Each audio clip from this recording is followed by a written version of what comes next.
Okay, you guys, we are back with Rob Rivest, Tristar Gym's finest, and today he has a technique for you guys.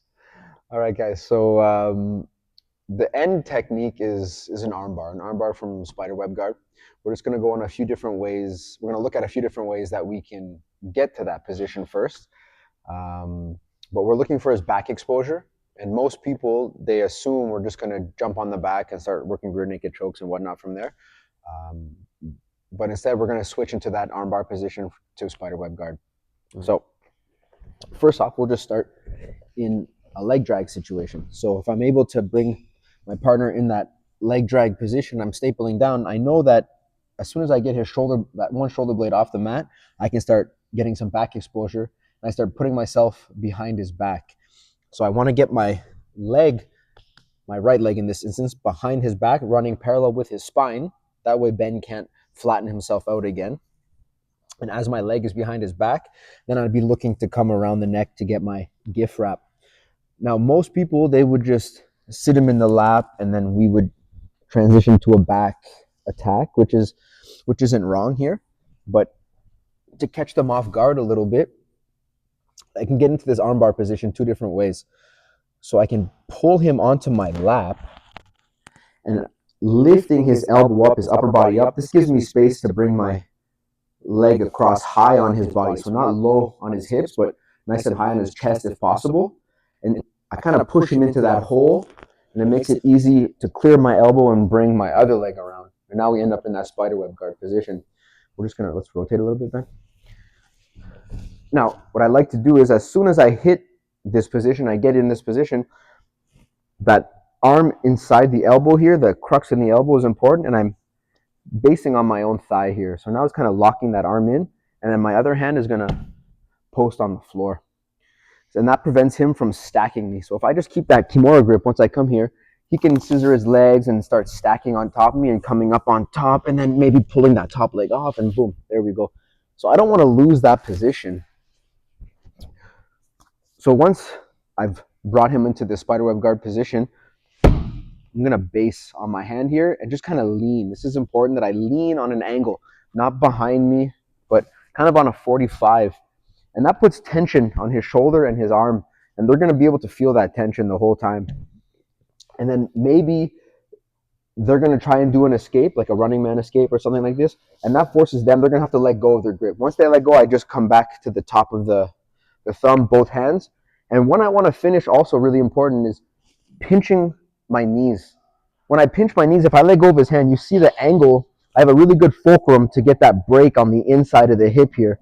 If my knees are not pinched, and if I'm crossing my ankles, it allows him to manipulate his arm and his shoulder a lot more. The rotator cuff isn't isolated enough.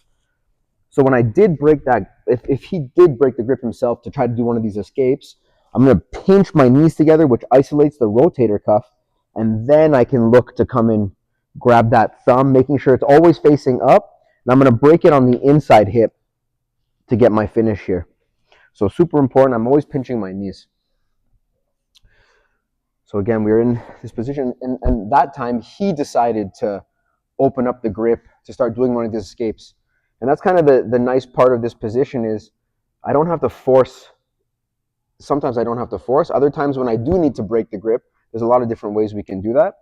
But keeping that tension on the arm over here and pinching in the shoulders, and just it kind of allows me to have a little break if need be. And I can just hang out here. I can relax here until he feels he needs to start doing the escape. Or if I want to start breaking, the best way to break it here, I'm going to bring my elbow to the inside of his wrist. So I want to bring my elbow to the wrist. I don't want to go wrist to wrist or even forearm. It doesn't have that same breaking mechanics. So I bring my elbow right to his wrist, and I'm going to fall onto that same side, that same angle that my hand was posting on. And it may take a little bit, but eventually it pops open. And again, I pinch my knees together. The hand is on the top of the thumb, and I'm going to break it on the inside thigh. And that allows me to get my break there. So if we start from the beginning. So we can just look at some of these like micro details. Yes. So we have leg drag to start off with. Yep, it could be a leg drag, it could be Toriano. There's a lot of different ways. We just want to get that back exposure. But easiest way would be if I'm in that leg drag position, I like to staple that arm down if possible. And now that I have that back, maybe we want to rotate so they can see. Like so they can see the back. like this way? Yeah. Guys, a leg drag is anytime you pass one leg across the center line. So you see, Coach Rob is passing my leg across my own center line, and there's back exposure. Now we have that back exposure. So I'm going to put that leg in the base of his spine here, and I want to run it parallel to his spine.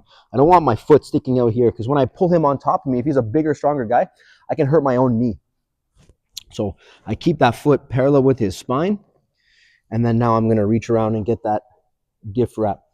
And then I can sit him on top of me, put that leg, and then it's easy to clear my elbow and bring that. And with that, like not chair sit, because you're not taking the back, but when you're sitting, you're not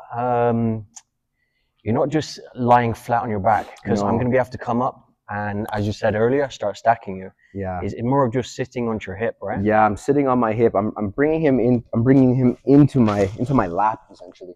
I bring him into my lap right here, and I keep my posture up. Yes. That way I can throw that leg across and still be high, still keep that elevation, and then I can bring the elbow across, bring the leg across, and make that adjustment that I need to.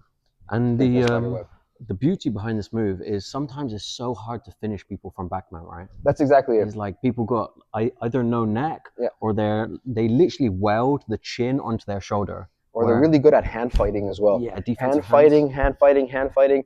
And as you're, you're hand fighting, maybe you're tired, maybe it's later in the fight, and you don't have that squeeze anymore that a rear naked choke kind of needs sometimes. I've been there.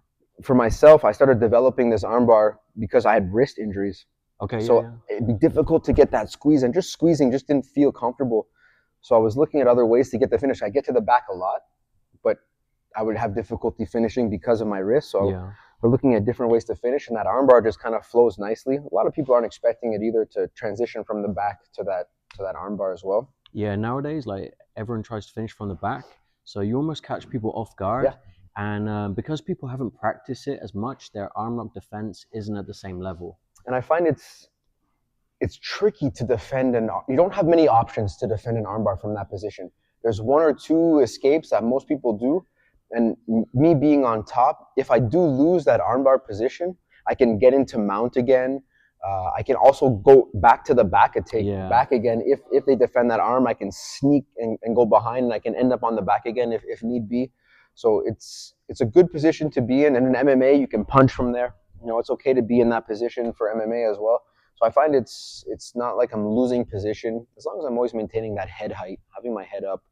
If the guy tries to scramble and turn in, I can defend it and still attack after if need be. Perfect. Let's just do one more. Yes. Can you show us the Toriando one as well? Yeah. If we square up this way. Just like Toriando to. Yeah. Like if I'm doing Toriando, and then if you turn into me, like this, I can go into like an X pass. Yeah. Run that leg around. Yeah, run that leg back around. And again, as soon as I land, I'm trying to put that leg behind. You can feel it in your spine there, right? That leg behind you. It just kind of creates a roadblock. Yeah. So you can't put yourself flat on the floor. Let's just show that. So let's say this leg wasn't here, or it wasn't in the right place. Exactly. If my knee is just there, my foot isn't running parallel with your spine, you can shrimp out and put your back flat on the floor. Shrimp out, turn and face him, and then like recover a guard again. Some sort of guard. But having that leg behind you is impossible. Exactly. And it gives me enough time to maybe use my back to drive, or my chest, to drive into your back. That's keeping that back exposure. And in that time, I'm going to be able to reach around, secure that gift wrap. And then now from here, I sit him on my lap, and notice how my head is nice and high too. So I'm not too low. I'm sitting on my butt, and it makes it easy to throw this leg around. And then a little detail is I want to bring my elbow in front of his face. And then now I can bring that leg around. And it would be the same thing if we're starting from the back. If I have Ben's back here, I've got my gift wrap situation, and I want to transition to that arm bar. I want to bring that elbow across the face and then push him into that hole. And now I can bring that leg around the face, and now I'm in that position. And as soon as I land again, I guess I have a Kimura grip, but I'm just going to let that go and then lean. Now I just keep that tension on the shoulder, leaning on that angle. If I'm just kind of seated up here, you feel that tension comes away. Yeah. Right? It's not the same. But if I'm leaning to this side, you can feel it again in the shoulder. That tension is there. And at any moment, if he lets go to escape, I have that tension already built. I'm pinching the knees, and then I can make that small adjustment I need to get the breaking mechanics. And let's say I do break this. Yes. You're not like completely releasing and then grabbing the thumb. You're sliding the forearm up. Yes. So and it's a lot to do with pinching the knees. So if you do release, I'm pinching the knees, and I'm just gonna slide this arm up. Because I can even finish with one arm if I need to. Yeah. And then the other one can come in as an aid to help to get that mechanics. But really important not to release the tension, like let go of the pinched knees and then try to go for the thumb. I'm always activating, I'm always on this angle, and if he does let go to break that grip, it's that pinching of the knees there. I keep that tight in my chest, I slide that grip down, and then now I can get that finish. And then, like, let's say I do like an explosive movement where I try and push this leg off, like try and go up like this. I would sneak back to the back from there. Is like an option. Scoop up the head, underhook on that far side, and then bring myself back to the back. Yeah, body triangle. It's like once you're in one of those like winning positions, it's like it's hard to escape, and even if you do escape, you go into something worse. Yeah. You know, like. And I have another option too, which I like to do from that spiderweb guard position. So we're just going to come down right away. So another option, the top, my leg that's closest to his legs. Maybe I can't break this grip. The guy is super, super strong. It's just athletic, or I'm tired, I'm fatigued. It's later in the round, it's later in the fight. I have another option. Because I'm leaning here on this side, I can flare up, and I'm creating space. I'm creating space here to slide my foot on the inside. So he wants to keep this nice and tight, but if I flare a little bit, I can slide my toes inside, and I pull the top leg off. Usually they start coming up, but that just leads right into a nice triangle position here. And I have another good breaking fulcrum to go into that armbar from there as well. Perfect. Guys, so many options from this Spiderweb armlock attack. Thank you so much to Rob one more time. Guys, if you're in Montreal, come check out Tristar Gym, book a private with Rob. Just like the previous video, I'm going to link everything down below. Make sure you come check it out and do a private with the man himself. Thank you, Ben. No worries.